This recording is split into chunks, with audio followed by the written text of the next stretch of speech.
Telugu great director Anil Ravipudi ప్రస్తుతం మనతో ఉన్నారు. ఈ మధ్యకాలంలో జనాల ముఖాల్లో కనిపిస్తుంది నవ్వు. ఆ నవ్వుని మళ్ళీ చాలా ఏళ్ల తర్వాత అనిల్ రావుపూడి గారి సినిమాలో చూస్తున్నాం. చాలామంది ఎన్ని టెన్షన్లు ఉన్నా మీ సినిమాకి వెళ్తే బయటకు నవ్వుతూ వస్తున్నారు. వాళ్ళ ఆయుష్ పెరుగుతుంది అంటున్నారు. దానికి ఒక హ్యాపీ. ఎందుకంటే ఆ ట్రాక్ అప్పట్లో జంధ్యాల గారిని చూసేవాళ్ళం. మా చిన్నప్పుడు సినిమాలు ఇప్పటికి కూడా అవే పెట్టుకుని చూస్తూ ఉంటాం. ఆ తర్వాత ఆ ట్రాక్లు ఈవి సత్యనారాయణ గారు లేకపోతే వివి వినాయక్ గారితో ఒక స్పెషల్ ట్రాక్ ఉంటుంది. అదుర్స్లో బ్రహ్మానందం, జూనియర్ ఎన్టీఆర్. ఆ తర్వాత శ్రీను వైట్ల గారిది ట్రైన్ ట్రాక్ ఉంటుంది వెంకీ సినిమాలో. అట్లాంటి మళ్ళీ అలా గుర్తుపెట్టుకుని ఎప్పుడు నవ్వుకునే ట్రాక్స్ మీ దగ్గరే కనపడుతున్నాయి. అంటే ఆ సినిమాలో గ్రేట్ డైరెక్టర్స్ జంధ్యాల గారు కానీ, ఈవీవి గారు కానీ, కృష్ణారెడ్డి గారు కానీ, మీరు అన్నట్టు వినాయక్ గారు కానీ, ఈ జనరేషన్లో శ్రీను వైట్ల గారు, వినాయక్ గారు, నేను అసిస్టెంట్ డైరెక్టర్గా పనిచేసే టైంలో కూడా. సో ఇవి డెఫినెట్గా వీళ్ళ ఇంపాక్ట్ నా రైటింగ్ మీద ఎక్కడో చోట ఇన్ఫ్లుయెన్స్ ఉంటుంది. అండ్ ముఖ్యంగా జంధ్యాల గారు, ఈవీవి గారు అయితే వాళ్ళ సినిమాలు వచ్చి బాగా ఇన్ఫ్లుయెన్స్ చేసినాయి నా మీద, కామెడీ జనరేట్ చేయడానికి కూడా. So happy. వాళ్ళతో కంపేర్ చేసుకునేంత ఇది నాకు వద్దు, కానీ బట్ వాళ్ళ దగ్గర ఉన్న గ్లిమ్స్, వాళ్ళ దాంట్లో ఉన్నది ఏదో ఒక చిన్నది నేను యూజ్ చేసుకోగలుగుతున్నాను. అది హ్యాపీ. అంటే 2015లో మీరు మొదటి సినిమా పటాస్ మొదలు పెట్టినప్పుడు ఒక ఆర్టీసీ డ్రైవర్ కొడుకు ప్రకాశం జిల్లా నుంచి ఇక్కడికి వచ్చి చిన్న డైరెక్టర్, రైటర్, అసిస్టెంట్ డైరెక్టర్ నుంచి, రైటర్ నుంచి మొదలుపెట్టి వాళ్ళ మనశంకర్ వరప్రసాద్ లాంటి ఇంత బిగ్గెస్ట్ హిట్ ఇచ్చే అంత డైరెక్టర్ అవుతారని ఆ రోజు ఎక్స్పెక్ట్ చేశారని? ఫస్ట్ సినిమా వరకు జర్నీ ఒక పెద్ద సూపర్ డూపర్ హిట్ ఇచ్చి డైరెక్టర్ అయిపోవాలి అని అంతవరకే ఉండింది ఫస్ట్ డ్రీమ్. ఆ తర్వాత నుంచి ఎలాగైనా ఆడియన్స్ ఇచ్చిన ఆ సక్సెస్ని నిలబెట్టుకోవాలని జర్నీ ఉంది. సో ఏ రోజుకి నేను ఏదో పెద్ద ఇదైపోవాలని, అచీవ్ చేయాలి అనే దానికంటే సినిమా టు సినిమా మనం వాళ్ళకి ఎంత దగ్గర అవుతున్నాం, వాళ్ళకి ఎంత కనెక్ట్ అవుతున్నాం అనే దాని మీద ఫోకస్ చేస్తూ వచ్చాను. సో రిజల్ట్స్ అనేది వాళ్ళు థియేటర్కి వచ్చిన ఆడియన్స్ సక్సెస్ చేసి వాళ్ళు దాన్ని అద్భుతంగా రిసీవ్ చేసుకుంటే చాలు. ఆ పైన ఎంత వచ్చినా బోనస్ లాగే ఫీల్ అవుతాను నేను. ప్రతి సినిమాకి అది పెరుగుతూ వస్తుంది. So that's so happy. అంటే చిరంజీవిలో ఉన్న ఆ గ్రేస్ ఏదో ఒకప్పుడు చిరంజీవి గారిని ఎలా చూడాలనుకుంటున్నారు జనం అనేది అనిల్ రావుపూడి ఆ పల్స్ని పట్టుకున్నారేమో. ఒకప్పుడు చంటబ్బాయిలో ఉన్న చిరంజీవి మళ్ళీ చాలా ఏళ్ల తర్వాత మనశంకర్ వరప్రసాద్లో కనపడ్డాడు. బాడీ లాంగ్వేజ్ కానీ, యాటిట్యూడ్ కానీ, ఐ ఎక్స్ప్రెషన్ కానీ, అది చిరంజీవి గారికి మాత్రమే సాధ్యమైన కొన్ని ఎక్స్ప్రెషన్స్ ఉంటాయి. ఆయన తప్ప ఇంకెవరూ చేయలేరు. అది చాలా కాలంగా ఆయన కంబ్యాక్ తర్వాత చాలామంది డైరెక్టర్లు అది తీయలేకపోయారు. కానీ మీరు మళ్ళీ ఆ బాస్లో ఉన్న ఆ ఫేస్, ఆయనకు మాత్రమే సూట్ అయ్యే ఎక్స్ప్రెషన్ మళ్ళీ తీసుకురాగలిగారు. చాలా సీన్స్లో అది కనపడుతూ ఉంటుంది ఒకప్పటి చిరంజీవి గారిలో. ఎట్లా మీరు అంటే రైటింగ్ మనం ఆయనకు తగ్గట్టుగా రాసుకోవటం, స్క్రిప్ట్ కూడా అంటే ఆయన ఎందుకు అవి కనపడలేదంటే అలాంటి స్క్రిప్ట్ ఆయన దగ్గరికి వెళ్ళలేదు. సో అలాంటి ఒక ఎంటర్టైనింగ్గా కానీ లేదా ఫ్యామిలీ ఓరియంటేషన్తో స్క్రిప్ట్స్ ఆయనకు పడలేదు. పడుంటే రిజల్ట్స్, యాక్టింగ్ ఇలాగే ఉండేదేమో. సో లక్కీగా నా వరకు ఎవరు అది అటెంప్ట్ చేయలేకపోవడం నాకు కలిసి వచ్చింది. సో నేను యూటిలైజ్ చేసుకున్నాను ఆపర్చునిటీ. సో నాకు ఆయన సినిమాలతో నేనేమి ఎగ్జైట్ అయ్యాను, నేను చిన్నప్పుడు ఆయన సినిమాలు నా మీద బలంగా ఏవి ఇంపాక్ట్ చూపించాను, అక్కడక్కడ టాప్అప్స్ చేసుకుంటూ వెళ్ళాను నేను. That is my pure love towards Chiranjeevi గారు. అది నేను చూపించాలనుకున్నాను. అది డెఫినెట్గా ఆడియన్స్ కూడా అలాగే రిసీవ్ చేసుకుంటారని నమ్మాను. ఈరోజు అద్భుతంగా రిసీవ్ చేసుకున్నారు. కాదు సార్, నేను ఏమంటానంటే మళ్ళీ మీరు నాలాంటి వాడిని కూడా థియేటర్కి రప్పించారు అంటున్నాను నేను. అయితే అది కొద్దిగా ఈరోజు నా పిల్లలు ఇద్దరు నేను ఎందుకు సినిమాలకి వెళ్ళట్లేదంటే ఆ సినిమాల్లో కొంత బూతు ఫ్యామిలీతో కలిసి కూర్చొని చూడాలంటే చాలా ఇబ్బంది. కానీ నా పిల్లలు, నా వైఫ్, నా మేనగోడు ఐదుగురు వెళ్ళామండి ఆ సినిమా. ఐదుగురు హ్యాపీగా, అంటే నా పిల్లలు అయితే చైర్ ఎడ్జ్లో కూర్చొని సినిమా చూశారు. మా బుడ్డోడు అంటాడు బేసిక్గా సినిమాలు చూడండి, వాడికి 12 ఏళ్ళు, వాడు మళ్ళీ ఇదే సినిమాకి వెళ్తానంటున్నాడు మనశంకర్ వరప్రసాద్. థ్యాంక్స్. అండ్ నిజంగా సినిమా థియేటర్కి వెళ్ళని మీరు కూడా కదిలారంటే గొప్ప విషయం. సో ఆ అవకాశం నాకు చిరంజీవి గారు మీరు కల్పించారు. Thank you so much. అంటే నాలాంటి వాళ్ళు థియేటర్కి వెళ్ళకుండా ఓటీజీలో వస్తే చూద్దాం అనుకునే వాళ్ళు చాలా మంది ఉన్నారండి. మీరు అన్నది చాలా వాల్యుబుల్ పాయింట్. నేను అది తీసేయట్లేదు. ఎందుకంటే థియేటర్కి కాలక్రమేణా దూరం అవుతూ వస్తున్నారు. సో కంటెంట్స్ వాళ్ళకి కనెక్ట్ అయ్యే కంటెంట్స్ రాకపోవటం, యాజ్ ఎ సెట్ మీరు ఇష్టపడే కంటెంట్లు మార్కెట్లో లేకపోవటం, సరే ఏమన్నా వస్తే ఓటీలో ఇంట్రెస్టింగ్గా ఉంటే చూసుకుందాంలే అని అక్కడ రిలాక్స్ అయిపోవటం జరుగుతుంది. ఫ్రాంక్గా మీరు చెప్పింది వాస్తవమే. సో ఇలాంటి పండగలకు, ఫెస్టివల్కో లేదా ఇలాంటి జోనర్స్కు మన ఇలాంటి ఒక స్టార్స్ వీళ్ళు ట్రై చేస్తున్నప్పుడు సో డెఫినెట్గా థియేటర్స్కి వచ్చి ఆడియన్స్ చూస్తారు. మీలాగే చాలామంది, మీతో పాటు చాలామంది కూడా థియేటర్స్కి వచ్చి ఈరోజు అంటే థియేటర్స్ తక్కువగా చూసే ఆడియన్స్ కూడా ఈరోజు సినిమాని వచ్చి ఇలా సెలబ్రేట్ చేసుకున్నారు. ఇలాంటి ఇంత రెవెన్యూస్ కానీ ఇంత హ్యూజ్ ఇదిగా వస్తుంది. సో అదొకటి నిజంగా I'm feeling so proud and happy.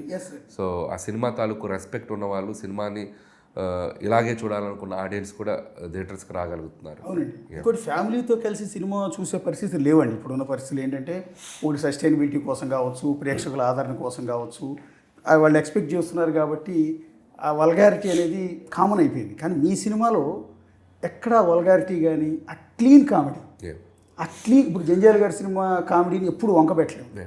అలాగే అనిల్ రావుపూడి గారి సినిమాలో నా కామెడీ ట్రాక్లు ఎక్కడ కూడా వల్గార్ టచ్ చేయరు మీరు. అందువల్ల నేను ఫ్యామిలీతో చూడగలిగా. నాలాంటి ఫ్యామిలీస్ ఎంతమంది చూస్తుంటారు. కరెక్ట్. సో నేనంటే బేసిక్ నాకు సినిమా తీసేటప్పుడు నాకు ఫ్రంట్ కథ రాసే ముందే ఫస్ట్ పెట్టుకునే లైనే అది. ఒక కుటుంబంతో వచ్చే ప్రేక్షకులు ఎక్కడ ఒక పాయింట్లో కూడా ఒక్క సన్నివేశంలో కూడా అనే ఒక ఇబ్బంది ఫీల్ అవ్వకూడదు అనేది బేసిక్గా that's default disclaimer for my writing team. స్క్రిప్ట్లో వాళ్ళు కొద్దిగా ఎక్కువైతే ఎగ్జైట్ అయ్యి మాట్లాడుతుంటారు కొంతమంది రైటర్స్. నవ్వుకొని ఎంజాయ్ చేసి దాన్ని అక్కడ కట్ చేసేస్తాం, దాని సినిమాలోకి తీసుకురాలి. సో ఆ క్లియర్ బౌండరీ అనేది నేను ప్రతి సినిమాకి పెట్టుకుంటా. ఎందుకంటే నాకు తెలుసు ఎంత డిస్కంఫర్ట్ ఉంటుందో అని. సో ఎందుకంటే ముఖ్యంగా ఆడపిల్లలతో చూస్తుంటాం మనం సినిమాలు. చూసేటప్పుడు కొద్దిగా ఆ డిస్కంఫర్ట్ ఫీల్ అయ్యే ఫ్యామిలీ ఆడియన్స్ కొంతమంది ఉంటారు. ఓకే, అట్లీస్ట్ ఆ కంటెంట్ చూడటానికి యూత్ ఆడియన్స్ కానీ వాళ్ళ బ్యాంక్స్ వాళ్ళకు ఉంటాయి. సో ఓకే, అంటే అందరూ అలా తీస్తారని కాదు, కానీ ఎక్కడైనా ఒక ట్రెండ్ ఉంటే కూడా as you set I can understand. ఇప్పుడు ఈ సినిమాలో చూశానండి ఒక సీను బాగా గుర్తుంది. ఎందుకంటే నా పిల్లలు బాగా నాకు ఇంటికి వెళ్ళిన తర్వాత ఆ సీన్ గురించి గుర్తు చేస్తున్నారు. అడవిలోకి వెళ్ళినప్పుడు వీళ్ళందరూ కుక్క పిల్లలు వెతుక్కుంటూ వెళ్ళినప్పుడు పులి ఎదురు వస్తుంది. పులిని చూసి ఏదైనా సౌండ్ చేయండి సార్, పులి పారిపోద్దని పక్కన వాళ్ళు అంటే, ఈయన బాగా ట్రోల్ అయిన హిందూ వదన కొందరు మందగా మధుర భాష వావు అనగానే పులి పారిపోదు. అంటే అది ఎట్లా పెట్టాలనిపించింది మీకు? అంటే బేసిక్గా ఆయన మీద నెగిటివ్గా ట్రోల్ అయిన ఇష్యూ. ఆయన ఆ రోజు విజయశాంతి గారితో స్టేజ్ మీద అన్నది పాపం ఎందుకో దాన్ని విపరీతంగా నెగిటివ్గా ట్రై చేశారు. ఆ సీన్ మీరు ఇక్కడ పెట్టాలని ఎట్లా? అంటే ఇవాళ రేపు ఏది ఎప్పుడు ఎలా ట్రోల్ అవుద్దో, ఏది ఎప్పుడు వైరల్ అవుద్దో ఎవరికి అర్థం కావట్లా. మనం క్యాజువల్గా మాట్లాడిన మాట రేపు పొద్దునకి సెన్సేషన్ అయిపోయి అది ఇంకోలా వెళ్ళిపోతుంది. సో కాబట్టి ఆ రోజు ఆయన పాడిన దాన్ని ఒకసారి ఒక 3-4 నెలలు బాగా ట్రెండ్ చేశారు, నేను అబ్జర్వ్ చేశాను. సో సమ్ టైమ్స్ ఏంటంటే దాన్నే మనం పాజిటివ్గా కూడా మలిచేయచ్చు. సో అది పెట్టడం వల్ల అది ఈరోజు అది పాజిటివ్ అయిపోయింది. ఆడియన్స్ బాగా ఏం చేస్తారు, ఆయన మీద ఆయనే వచ్చిన సటైర్ లాగా ఆయన చేసుకోవడం అనేది రిసీవ్ చేసుకున్నారు ఆడియన్స్. ఆయన కూడా అర్థం చేసుకున్నారు, నిజంగా ఇది వైరల్ అయిందా, ఎంత అయింది సార్ అని చెప్తే ఓకే బాగుంటుందా అన్నాడు. బాగుంటుంది సార్ అంటే ఆయన నమ్మేసి ఓకే నీకు ఓకే అంటే నాకు ఓకే అమ్మా చేశారు. సో పిల్లలు చిన్న పిల్లలు కూడా బాగా ఎంజాయ్ చేశారు. ఇప్పుడు మా పిల్లలు ప్రతిరోజు చెప్పకూడదు కానీ ఆ క్లిప్స్ కట్ చేసి యూట్యూబ్లో పెట్టినట్టున్నారు, ఆ షార్ట్స్లో వస్తాయి. మా పాప మా బాబు రోజుకో కొనసారి చూస్తారు. అంత కనెక్ట్ అయింది. మీకు ఈ ఫీడ్బ్యాక్ వచ్చిందో లేదో ఆ ఒక్క సీన్ గురించి నేను చెప్తాను. రెండోది, మనశంకర్ వరప్రసాద్ సినిమా రిలీజ్ అయిన తర్వాత ప్రేక్షకుల నుంచి సోషల్ మీడియాలో మీ మీద ఒక విపరీతమైన demand, all India Anil Ravipudi fans association నుంచి. ఏంటంటే ఒక 80s జనరేషన్లో ఉన్న 3 హీరోలతో సినిమాలు తీసేశారు. 80s జనరేషన్లో ఉన్న నలుగురు హీరోలు ఎవరండి? చిరంజీవి, బాలకృష్ణ, వెంకటేష్, నాగార్జున. మా చిన్నప్పుడు మేము అదే చెప్పుకునేవాళ్ళం. అలాంటి సిరీస్లో మీరు చిరంజీవి గారితో, బాలకృష్ణ గారితో, వెంకటేష్ గారితో తీశారు. మిగిలింది నాగార్జున గారు. ఆయనతో తీయాలి అని డిమాండ్ చాలామంది. 100% I'm also eagerly waiting for that. Very soon ఈ ఫిల్మా నెక్స్ట్ ఫిల్మా అని చెప్పలేను, కానీ డెఫినెట్లీ వెరీ సూన్ ఆయనతోటి ఏదన్నా ఒక మంచి కథ కుదిరితే 200% చేయడానికి నాకే ఎటువంటి అబ్జెక్షన్ లేదు. బట్ మంచి కథ సెట్ అవ్వాలి. సో వీళ్ళతో ఎలా మంచి సక్సెస్ బ్లాక్ బస్టర్స్ అయ్యాయో, ఒకవేళ నేను ఆయనతో చేస్తే కూడా అది అంతే రిజల్ట్ రావాలి. సో యాజ్ ఆఫ్ నో ఇంకా నాకు అది తట్టాలి. అది తడితే డెఫినెట్గా ఐ డూ ఇట్. అంటే మీరు మొదటి నుంచి కూడా చిరంజీవి గారి ప్రభావం ఎక్కువ ఉంది కదండి మీది. అంటే మీ సెకండ్ సినిమా సుప్రీం ఆయన మేనల్లుడితోనే తీశారు, అది ఓకే. ఆ సినిమాలో మీరు అందం హిందోళం పాట వాడారు. అవును, సుప్రీం హీరో అని. అవును. అప్పుడే అనిపించింది అంటే ఈయన మెగాస్టార్ ఫ్యాన్ అయి ఉంటాడు, 1, 2 ఆయన ప్రభావం చాలా ఎక్కువ ఉంది. ఆ తర్వాత చూసినా కూడా చాలా సందర్భాల్లో స్టేజ్ మీద మీరు మాట్లాడేటప్పుడు లేదా మీ బాడీ లాంగ్వేజ్, కొన్నిసార్లు మీరు చిరంజీవి గారిని ఇమిటేట్ చేసే సందర్భాలు ఇవన్నీ చూసినప్పుడు విపరీతంగా. నేను చిరంజీవి గారికి డ్యాన్స్కి విపరీతమైన అది కనపడుతుంది. నేను ఆయన చిన్నప్పుడు ఆయన సాంగ్స్ విని ఆయన డ్యాన్స్లకి బాగా డ్యాన్స్ చేసేవాడిని. సో వ్యక్తిగతంగా ఆయనతో ట్రావెల్ అయ్యాక ఆయన క్యారెక్టర్కి, ఆయన పర్సనాలిటీకి కూడా నేను ఆయన్ని ఇష్టపడటం స్టార్ట్ చేశాను. సో ట్రావెల్ అయ్యే ముందు కూడా ఆయన్ని చాలామంది ఇష్టపడతారు. చిరంజీవి గారు ఇస్ లైక్ ఒక బ్రేక్ చేసి ఒక స్టార్డమ్ క్రియేట్ చేసినటువంటి ఒక హీరో ఆయన. సో అలాంటి థింగ్స్ మనకి సుప్రీం సినిమాలో అందులో ఆ ఫ్యామిలీ హీరో కాబట్టి పాట ఒకటే కాదు దాంట్లో జేబుదొంగలో కొన్ని మ్యానరిజమ్స్ కూడా పెట్టాను అందులో. ఏంటి అని ఇట్లా మాట్లాడతారు కదా, సో స్టీల్ ప్లాంట్ బాబాయ్ అని చెప్పి సో అది కూడా పెట్టాను దాంట్లో. ఏ సోప్ వాడుతున్నావు ఏంటి అనగానే డవ్ అంటే వావ్. సో కొన్ని దాంట్లో ఆయన మ్యానరిజమ్స్ కూడా అక్కడక్కడ వాడాను. సో ఆయన అంటే ఆ ఇష్టం ఎఫెక్షన్ ఉంటుంది నాకు. అంటే కొన్ని సీన్లు మీరు సీన్ రీక్రియేట్ చేస్తారు కదండి. అంటే ఐ మీన్ ఆల్రెడీ ఇది ఎప్పుడో ఎక్కడో ఏదో సినిమాలో మీకు టచ్ అయింది, మీరు చిన్నప్పుడు చూసిన సినిమాలో సీన్ ఎక్కడో మీకు గుర్తుంది, దాన్ని ఇప్పుడు మీ డైరెక్షన్లో దాన్ని ఇంక్లూడ్ చేస్తారు కదా కొన్ని. అంటే అవి ఎక్కడో చోట inspiration back of the mind ఉంటుంది, సబ్ కాన్షియస్లో నుంచి దాంట్లోకి వెళ్ళిపోతాయి. సో కొన్ని యాస్టీస్గా కాకపోయినా టచ్ అండ్ గోలో అది కరెక్ట్ అయ్యేలా వస్తూ ఉంటాయి. కొన్ని ప్రాక్టికల్గా వాంటెడ్గా చేస్తాం. ఇందులో ఇప్పుడు ఇంటర్వెల్కి గ్యాంగ్ లీడర్లో షాట్, గోడకు కొట్టే షాట్ తీసాం, అది వాంటెడ్గా చేసాం. ఎందుకంటే నాకు ఆ షాట్ చాలా ఇష్టమైన షాట్. సో దాన్ని ఎలాగైనా కథలోకి తీసుకొద్దాం, ఊరికే పెడితే స్పూఫ్ అయిపోద్ది. సో కథలోకి తీసుకొచ్చి దాని చుట్టూ ఒక డైలాగ్ రాసి ఇటుక పేర్చి పెట్టి ఒక గోడ కట్టానని చెప్పి ఆయన చెప్తే దానికి ఒక డైలాగ్ వేసి గోడ బద్దలు కొడతారు. సో అలా దాన్ని ఒక మ్యాజికల్గా ఇంకార్పొరేట్ చేశాం కాబట్టి దానికి అంత అప్లాజ్ వచ్చింది.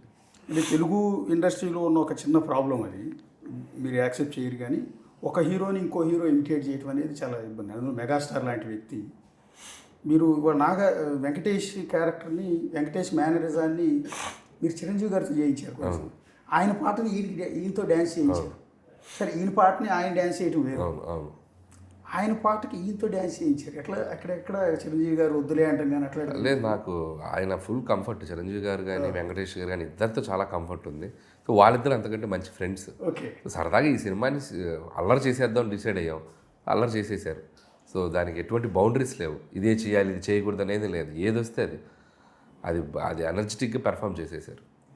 యాక్చువల్లీ మీ సినిమాలో గమనించిందండి వెరీ ఇంట్రెస్టింగ్ పాయింట్ ఒకటి ఏంటంటే, కొన్ని సీన్లు, కొన్ని కామెడీ, కొన్ని రోల్స్ ఏంటి ఆర్టిఫిషియల్గా క్రియేట్ చేసినట్టు ఉంటాయి వేరే సినిమాలు చూసినప్పుడు. మీ సినిమా చూసినప్పుడు ఎక్కడ ఇది కావాలని ఈ పాత్ర రాసుకుని, ఈ డైలాగ్ రాసుకుని చెప్పించారు, కృతకంగా చెప్పించారు అని ఉండదు. కొన్ని ఉంటాయి చాలా సింపుల్గా ఉంటాయండి. ఒక సినిమాలో రెండో సినిమా అనుకుంటాండి, సారీ ఫస్ట్ సినిమానేనా రెండో సినిమా సుప్రీంలోనే బెల్లం శ్రీదేవి క్యారెక్టర్, బెల్లం శ్రీదేవి ఆ ఎంటైర్ ఫ్యామిలీ, ఆయన గిరిబాబు గారి అబ్బాయి వీళ్ళందరూ ఉన్నప్పుడు వీళ్ళు ఫ్రస్ట్రేషన్లో అమ్మాయి ఏదో డబ్బులు సంపాదించాలి ఇదంతా గొడవ పడుతుంటారు ఫ్యామిలీ అంతా. ఆమెనేమో కరప్షన్ డబ్బులు సంపాదించమని అంటే వెనక నుంచి ఒక ఆయన సీరియస్గా కాఫీ అంటాడు. అసలు ఆ సీన్కి దానికి అసలు సంబంధం ఉండదు నిజానికి. వీళ్ళు ఒక సీరియస్ డిస్కషన్, ఒక కామెడీగా జరుగుతూ ఉంటుంది. సీరియస్ డిస్కషనే కానీ కామెడీగా డబ్బులు కావాలి, నువ్వు కరప్షన్ చేసి సంపాదించమని. ఆయన ఎక్కడో కూర్చుంటాడు సోఫాలో, కాఫీ అంటాడు. అంటే అది ఎంత నవ్వుకుంటారండి జనం. ఆయన ఒక్క డైలాగే ఉంటుంది ఆయనకి చాలా సందర్భాలు. నేను యాజ్ ఏ ప్రేక్షకుడిగా నాకు అనిపించింది అంటే ఇది మీరు ఎక్కడో చూసుంటారు నాకు తెలిసి.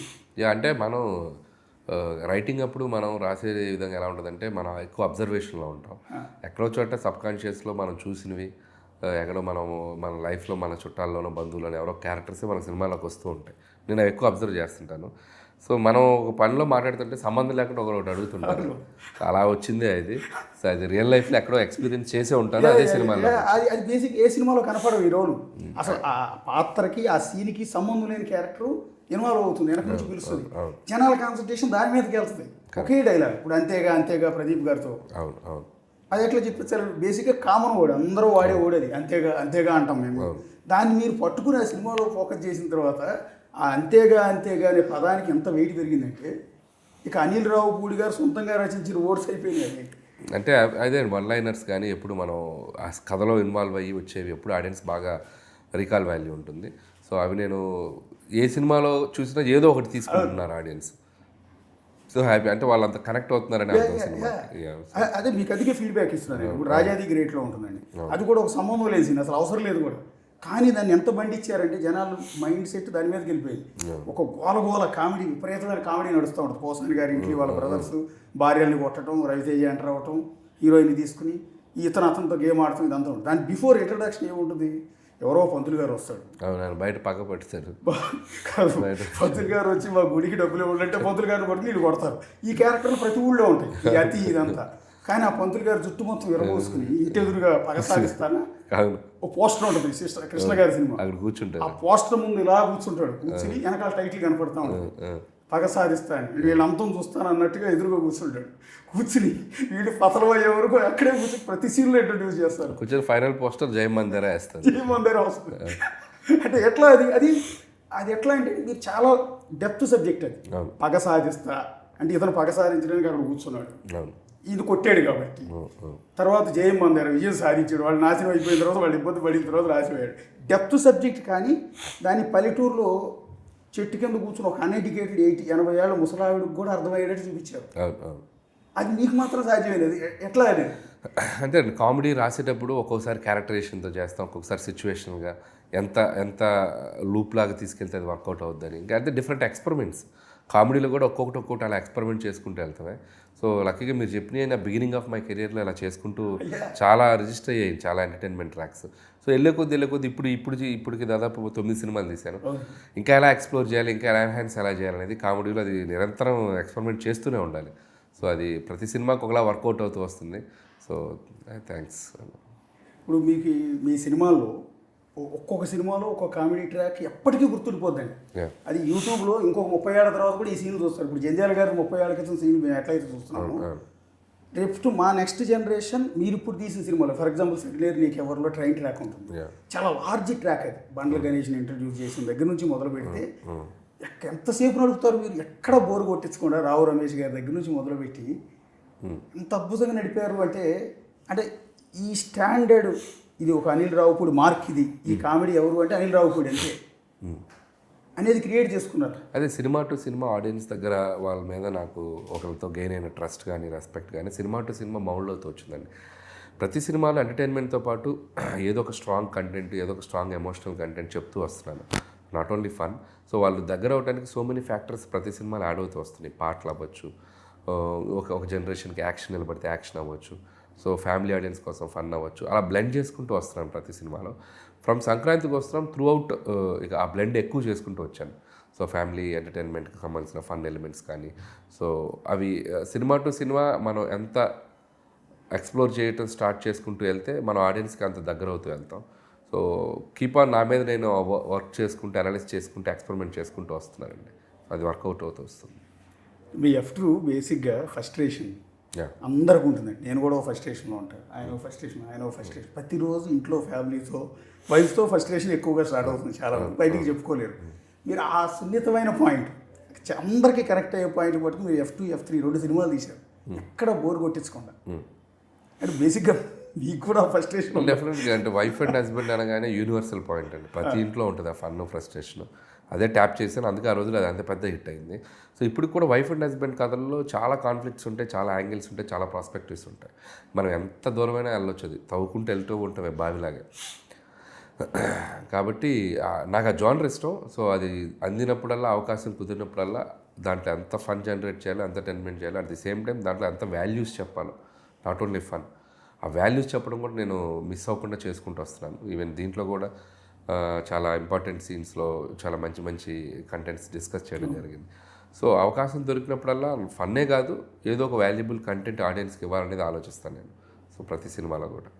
అదే సినిమా ఇండస్ట్రీలో సినిమా తీయటం అనేది ఒకప్పుడంటే చాలా ఈజీగా అందరూ వచ్చేవాళ్ళండి. ఈ మధ్యకాలంలో రావట్లేదు. ఎందుకంటే సినిమా కష్టపడి కథ రాసుకుని హీరోలను నొప్పించి ప్రొడ్యూసర్ నొప్పించి నానా తిప్పలు పడే సినిమా తీయటం అంటే ఒక డైరెక్టర్ పడే కష్టం అంతా ఇంత కాదు.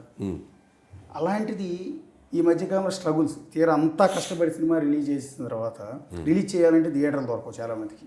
ఇదొక స్ట్రగుల్. అయిన తర్వాత సినిమా ఇంకా రిలీజ్ కాదు, రివ్యూస్ పేరుతో చాలామంది ఆ సినిమా బాగోలేదని రాసేయటం, అలా అవసరం లేని సబ్జెక్ట్ అది. రాసేసి ఆ సినిమాని దెబ్బతీసేయటం, ఇవన్నీ ఫేస్ చేయలేక చాలామంది డైరెక్టర్లు సినిమా తీయాలంటే భయపడిపోతున్నారు. మీరు దాన్ని సినిమా ఎంత ఈజీగా తీసేయచ్చా, ఇంత హిట్ చేయొచ్చా అనేది మీరు ప్రూవ్ చేశారు. అంటే నేను యంగ్ డైరెక్టర్స్ అందరికీ లేదు, ఎప్పుడైనా కూడా అవకాశం కంటెంట్ని బట్టే వస్తుందండి. మన అద్భుతమైన కంటెంట్ మన దగ్గర ఉన్నప్పుడు ఆపర్చునిటీ వచ్చేస్తుంది. ఆ మంచి కంటెంట్ రాసుకోవాలి. నాకంటే నేను బ్యాక్ టు బ్యాక్ సినిమాలు సక్సెస్ అవుతూ వస్తున్నాయి కాబట్టి మేబీ నాకు ఆపర్చునిటీ, అవకాశం కొద్దిగా ఈజీగా దొరకవచ్చు. బట్ సినిమా చేయటం ఈజీ కాదు.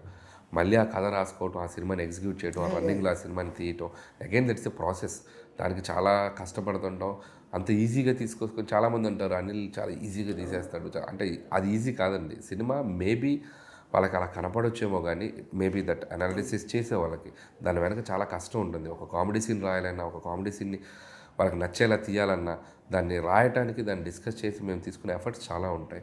సో ఒక సినిమా ఒక పెద్ద యాక్షన్ బ్లాక్ ఒక 10 రోజులు కష్టపడి తీయటాను అనేది ప్రాక్టికల్ కష్టం అయితే, ఒక సింపుల్ సీన్ కామెడీ నవ్వించడానికి దాని వెనక చాలా ప్రాక్టికల్గా చాలా పెద్ద కష్టం ఉంటుంది. సో రెండూ కష్టమే, సో ఏది ఈజీ కాదు. సో ఇది చేసే వాళ్ళకి ఇది ఈజీ, అది చేసే వాళ్ళకి అది ఈజీ అనిపిస్తుంది, కానీ క్వైట్ ఆపోజిట్గా ఆలోచిస్తే. సో ఒక 6 నెలల్లో సినిమా తీయగలుగుతున్నానంటే దాని వెనక ప్రీ ప్రొడక్షన్ వర్క్ కానీ, దాని వెనక మా టీంతో నేను పడే ఎఫర్ట్స్ కానీ, 6 నెలల్లో ఆ సినిమాని ఇమీడియట్గా తొందరగా తీయడానికి నేను తీసుకునే స్ట్రెస్ కానీ, అది చాలా ప్రాసెస్ ఉంటుందండి.